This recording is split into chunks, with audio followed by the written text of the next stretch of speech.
I got to ask you something about this. This will be me poking back at the bear in the industry.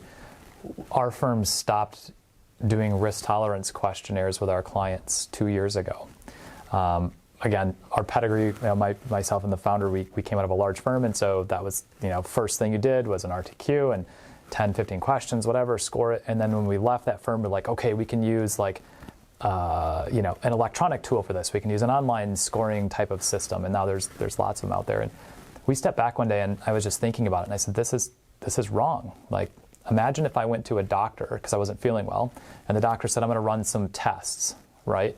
Doctor walks back in the room and says, hey, Ron, I've got bad news. You have cancer. I'd be like, oh, that's terrible. But at least I know maybe what's wrong with me.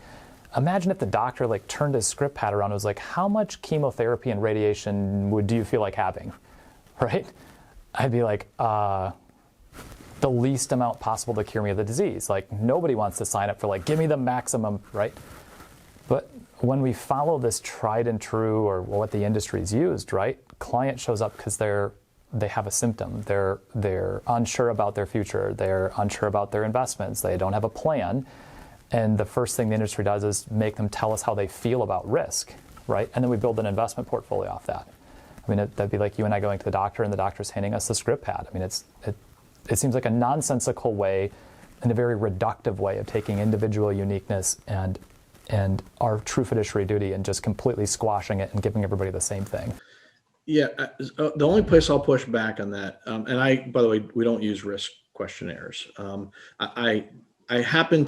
I'm friendly with Aaron Klein. I like what they've done at Riskalyze because it helps a lot of advisors that don't have the tool set. But I believe it's much simpler than that for the people who can do this. And I go to a client and say, it's math first, emotion second. So Ron, you tell me what you have, what's coming in and what's going out, and what you want to live off of. And I'll tell you the minimum return, which will define the risk, that is necessary in order to meet your objective.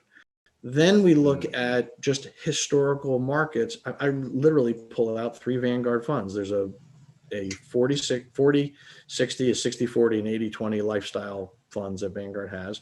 And I show them all the rough periods and I go, here's the trade-off.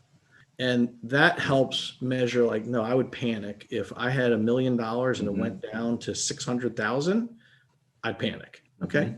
People have this misguided understanding of risk. It isn't just volatility. So a well-known NFL quarterback I met one day, and he was telling me about his portfolio, and he said, I got a super conservative portfolio. It's 80% munis, 20% blue chip stocks. And my guy at Neuberger Berman manages it, and they're doing great.